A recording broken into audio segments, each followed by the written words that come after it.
My name is Melanie Cooper. I'm 29, live in Raleigh, North Carolina, and until recently, I thought my family was close. Maybe a little dysfunctional, maybe a little dramatic, but close. That illusion shattered the day my mom called in tears. "Sweetheart," she sobbed. "Grandma's taken a turn. It's not looking good. We need you here, please. You're the only one she asks for." I was supposed to be on a Caribbean cruise the next morning, a big family trip planned for over a year. My parents, my younger brother Ryan, aunts, uncles, cousins, all of them. I'd taken time off, bought a new wardrobe, even chipped in part of the booking fee up front since Mom said money was tight. But in that moment, hearing her voice crack and tremble, none of it mattered. "Of course," I said instantly. "I'll stay. Tell Grandma I'm on my way." I canceled my ride to the airport and pulled out of packing mode. Instead of cruise wear, I grabbed a sweater and drove straight to Wake Med Hospital. That's when things got weird. At the hospital desk, the nurse looked confused. "No Cooper admitted today," she said after scanning her screen. "You said she came in this morning?" "Yes, my grandmother, Carol Cooper. She's supposed to be in serious condition." She double-checked. Nothing. "Are you sure she's not at home?" I called my dad, straight to voicemail, then my mom. No answer. Ryan blocked me. I tried to call again, but this time it didn't even ring. Unease twisted in my gut as I drove to Grandma's house. I remember thinking maybe I got the hospital wrong. Maybe they took her somewhere else. But when I pulled up to her little cottage on Maple Street, the lights were on. She answered the door herself. "Melanie, what's wrong?" she asked, concerned. "You look like you've seen a ghost." That's when I broke. I told her everything. The call, the hospital, the cruise, the sudden silence. I showed her the screenshot from Ryan's Instagram. The family standing on the deck of the cruise ship, piña coladas in hand, laughing. The caption, "Family time is the best time." Caribbean vibes, cruise life. She stared at the photo for a long time. "They lied to you," she said finally. "They used you," I added, my voice shaking. "They used you to manipulate me." Grandma sat down slowly on her sofa, her eyes narrowing with a kind of rage I'd never seen in her before. "Sit down," she said. "There's something you need to know." She stood up, disappeared into the back of the house, and returned with an old leather binder. Inside were dozens of envelopes, handwritten letters, financial documents, and photos. Some were faded, but what they showed made my stomach flip. "You're not imagining the way they treat you," she said. "I've been keeping track, and it's time you knew why." For years, I'd brushed it off. The way my parents always seemed more interested in Ryan's plans than mine, how family events seemed to revolve around his schedule. He always got the new things, the better rooms, the extra money. But I never thought it was deliberate. "I begged your mother to include you in this trip," Grandma said. "I even gave her money, $12,000, enough for all of us. I told her, 'This is for all of the grandchildren. I want memories.' She promised. Swore up and down you were on the list." I looked at her, stunned. "But clearly," she continued, "they had other plans." The next morning, I went through the binder again. It was meticulous. Grandma had noted every time they left me out of a trip, every time they borrowed money and forgot to pay it back. She had bank statements highlighting transfers that funded Ryan's college tuition, while I took out loans. Records showing my parents pulled from a family trust fund that was supposed to benefit us both equally. And then I found it, a document from 20 years ago, signed by my grandfather before he passed. It was a trust deed, $500,000 split between Ryan and me, dispersed when we each turned 30. I had 6 months to go. Ryan had received his early. Grandma found out only because she noticed a large withdrawal and questioned the trustee. When she confronted my mother, she said, "Melanie doesn't need that kind of money. She's doing fine. Ryan needs help getting on his feet." "My money," I whispered, reading the document again. "They gave it to him. And now they'd taken my vacation too." "You've always been the responsible one," Grandma said gently, "and they've used that against you. But no more." Something changed in me that day. I wasn't just angry. I was done. Done letting them gaslight me. Done being the second choice. Done playing along. So I decided to show them what happens when the person they underestimate the most finally fights back. I didn't sleep much that night. Every time I closed my eyes, I saw their smiling faces on that cruise ship. Champagne in hand. Sunlight bouncing off the water like everything in their world was perfect. Except for the daughter they left behind. The one they tricked into staying behind for a dying grandmother who wasn't even sick. Grandma made cinnamon rolls the next morning. She always baked when she was furious. Some old habit from her own mother. "Kneading dough helps keep me from punching someone," she muttered as she worked the flour. I stared at the family trust paperwork spread across her dining table. I was still trying to wrap my head around it. "How much did they take?" I asked. "From what I can gather," Grandma replied, "close to $300,000 of your portion has already been spent." My breath caught. "That's why I was so insistent about including you on this trip. It was supposed to be a family bonding experience. A chance to start over. I even offered to cover your fare from my savings when your mother said money was tight." "Only to find out," I said bitterly, "they used that money to upgrade their own cabins." Grandma nodded. "And to pay for Ryan's girlfriend to come along." That was it. That was the moment the switch flipped inside me. They'd stolen my money, my time, my trust. They manipulated my love for Grandma to keep me away, all while toasting tropical drinks on a boat paid for with the inheritance meant for me. It was time to make my voice heard. I logged into Instagram. My thumb hovered over the new post button, then tapped. Caption: "Imagine being told your grandma was dying, just to be excluded from a family cruise. Imagine finding out your college debt was unnecessary because your trust fund was used to pay for your brother's wedding. Imagine learning your parents lied to you for years." I don't have to imagine. I lived it. I attached the photo from Ryan's post. The whole family on the deck of the ship, raising their glasses. And then I added a second photo. A scan of the trust fund paperwork, my name clearly labeled. I hit post and waited. It didn't take long. Within 10 minutes, the post had over 200 reactions. Friends started commenting in disbelief. Some messaged privately. One of my cousins, Sasha, sent me a voice message. "Oh my God, Mel. I had no idea. I just assumed you'd decided not to come. I didn't know they told you Grandma was in the hospital." Then came the text from my dad.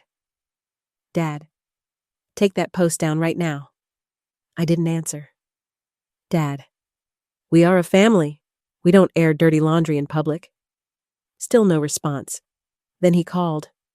"You have no idea what you're doing," he said the moment I picked up. "Actually, I do," I said calmly.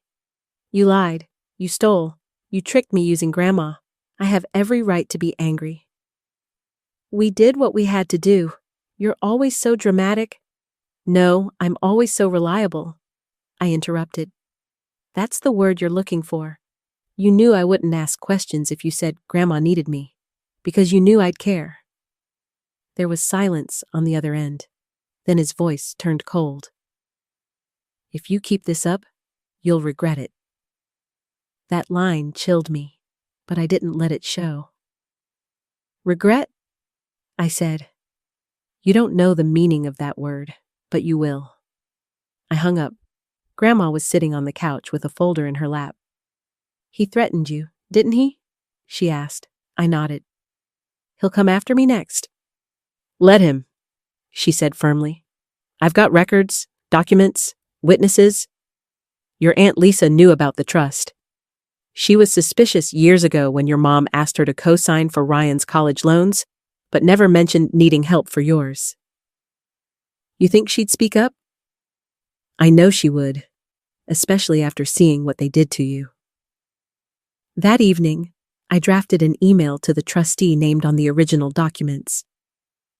I attached everything Grandma had: the signed trust deed, the financial statements, and the breakdown of unauthorized withdrawals. In the subject line, I wrote, URGENT, suspected financial misconduct regarding Cooper Family Trust. As I hit send, I realized something important. I wasn't trying to destroy them. I was trying to survive them, to finally be seen, heard, valued. This wasn't just about a vacation or even the money. It was about finally saying, I matter. The email to the trustee was only the first domino. I didn't expect a reply right away, not over the weekend, but I knew I'd started a clock ticking, one that couldn't be unwound. Someone was going to have to answer for what happened, and the list of people who could hide was shrinking by the minute. Monday morning, I woke to 3 missed calls from my mom and a long message that began calm and ended frayed. Melanie, honey, we really need to talk. There's been a misunderstanding. Your father and I never meant for you to feel excluded. Ryan needed help, and we thought, well, it doesn't matter. Just call me back, okay? Please. For the family's sake. I didn't call her back. Instead, I opened a new message in my inbox. This one from Thomas Keener, the attorney and trustee appointed to oversee the Cooper Family Trust. Dear Ms. Cooper, thank you for your detailed email and attached documentation. I had not been made aware of any early disbursements from your portion of the trust.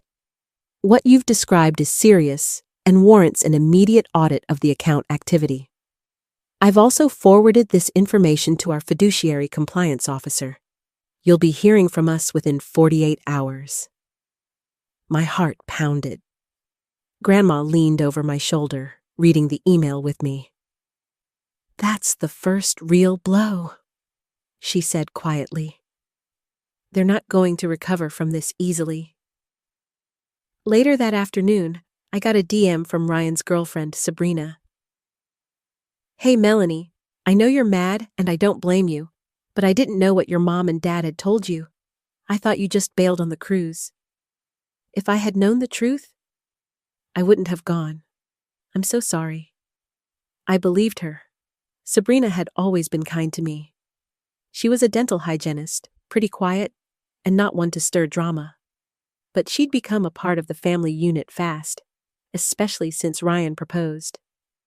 My mom adored her. So did Dad. Now she was starting to see the cracks. I think she might be willing to talk, I told Grandma. Good, she said. Let's talk to everyone. Everyone they've lied to. Everyone they've tricked into thinking you were the problem. That night, I started making calls. Cousins, aunts, old family friends. Some listened, others brushed me off. But several were clearly shaken when I explained the trust situation. One of my uncles, Aunt Lisa's husband, even told me he'd co-signed a personal loan for my parents last year, assuming it was for emergency medical bills. No, I said. It was for Ryan's honeymoon to Santorini. I saw the receipts. By midweek, the email thread with the trustee had grown to include legal analysts and an independent financial auditor. Every day brought more discoveries: misappropriated funds, backdated documents, forged notes supposedly bearing my approval. They had covered their tracks for years, but now I had a flashlight and a trail. That Thursday, my phone rang again. I almost didn't pick up when I saw it was Ryan. I braced myself. Mel, he said after a beat. I didn't know it was that bad. You didn't know you were spending my money? I asked. I didn't know where it came from, I swear. I thought Mom and Dad were just helping me out. I didn't know it was your share of the trust. I didn't answer.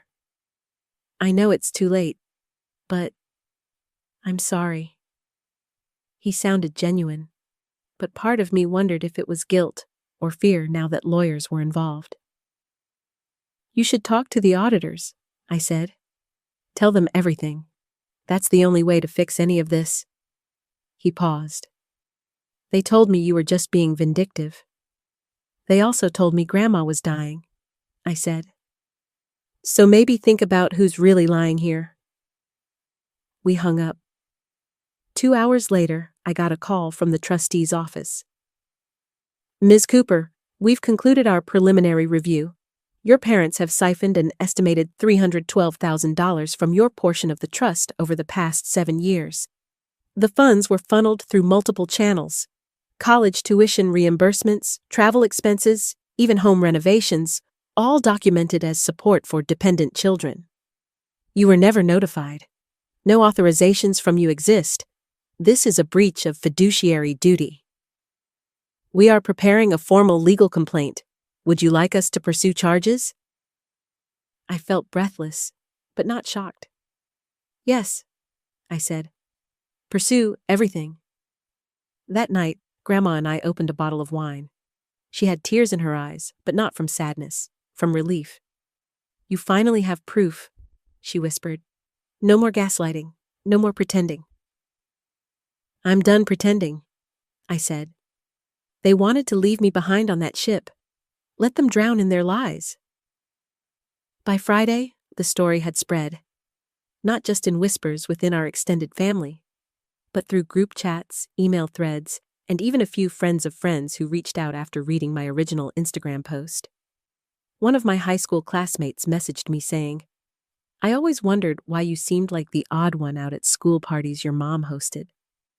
It all makes sense now. The odd one out, that phrase stuck with me. Because that's what I'd been for most of my life. The responsible one, the mature one, the helper, the fixer. But underneath it all, I was the spare, the fallback, the one they assumed wouldn't fight back. They were wrong. The lawyer from the trustee's office called again to confirm. They were moving forward with civil litigation and preparing criminal referrals for financial fraud. Apparently, using someone else's trust money without their consent, even if they're your kid, is still a crime, especially when it's hidden behind falsified documents. Then came the kicker. Melanie, he said, his voice clipped. There's one more thing.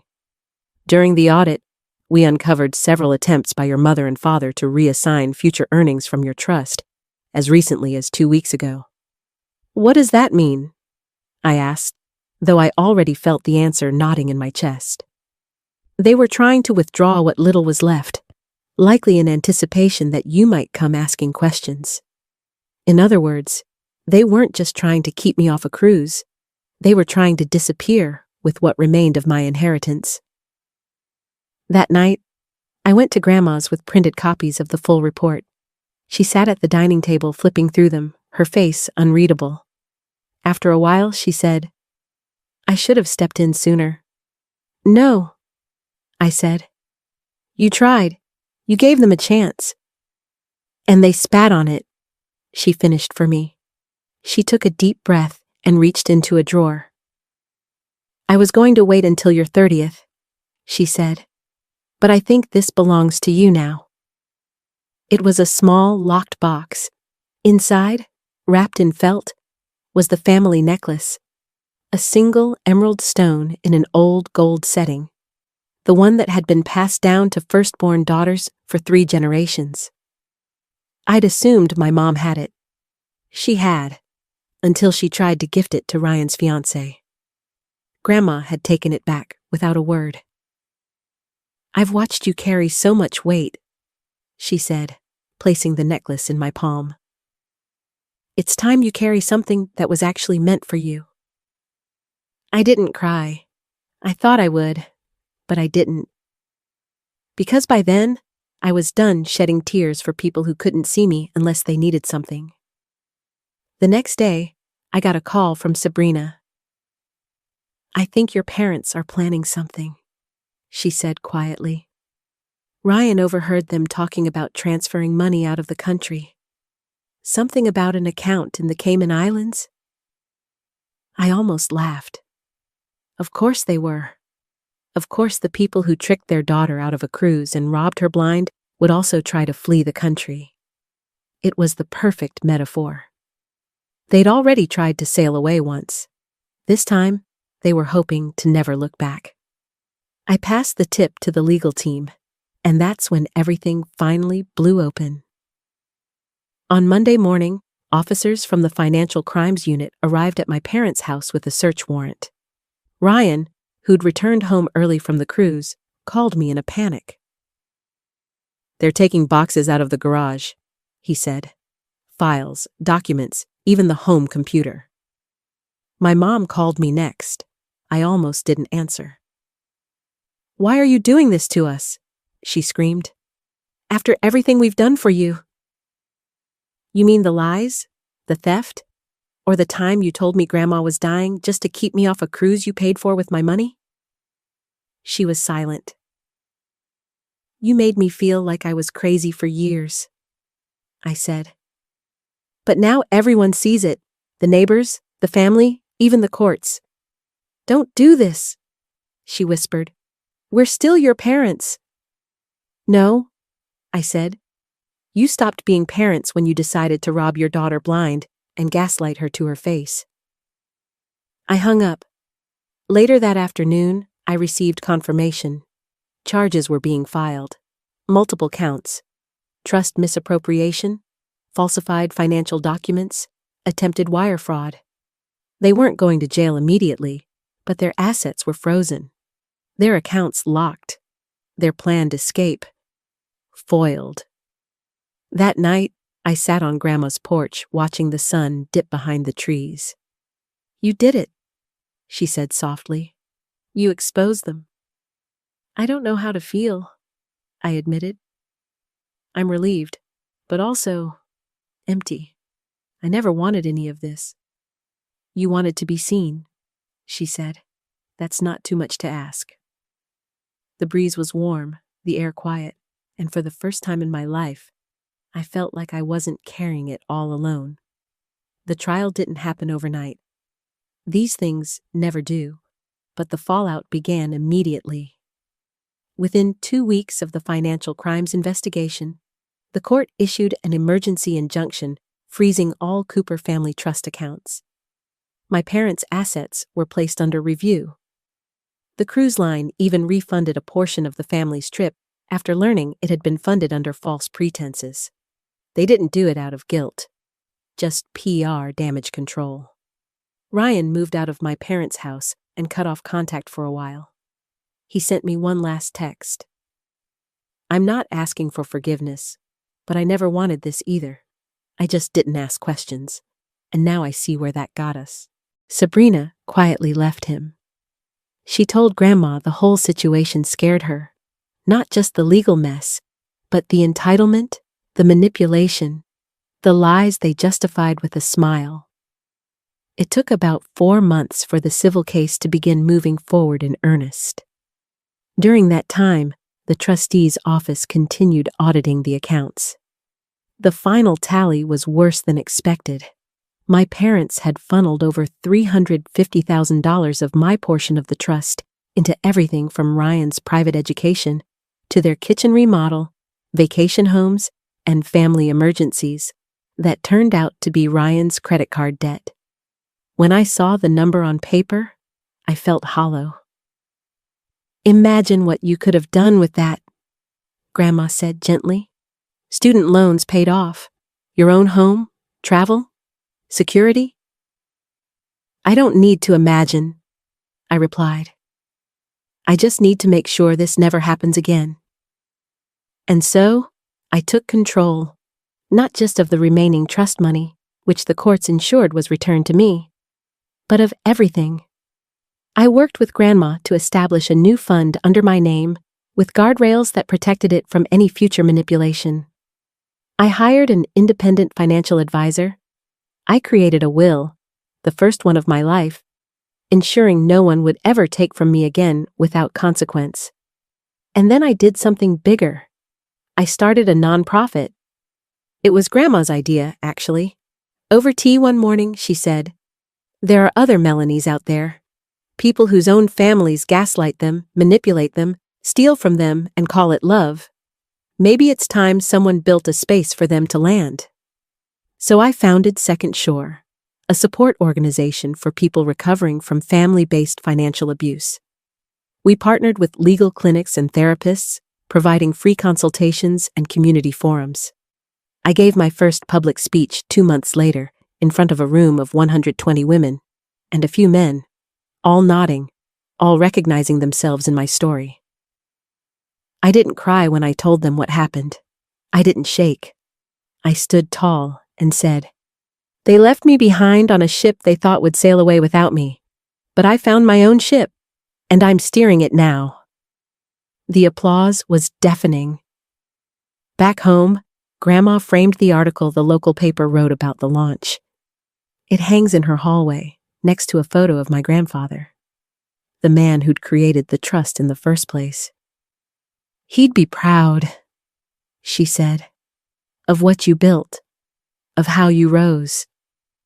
My parents? They lost nearly everything. The house was sold to pay legal fees. My father was banned from managing family trusts in the state of North Carolina. My mother attempted to sue for emotional distress after the public fallout, but was laughed out of court. I haven't spoken to them since, and I don't think I will. Ryan and I are slowly rebuilding something. Not a full sibling relationship. Not yet. But he shows up. He's learning. He's trying to see beyond the version of family he was handed. And me? I bought a small townhouse near downtown Raleigh, paid in full. I finally enrolled in the master's program I'd put off for years, and I travel, not on massive cruises, but on solo adventures I choose, when I choose. Every time I set foot on a new shoreline, I remind myself, they tried to take my freedom, but in the end, they gave me something else, a new beginning.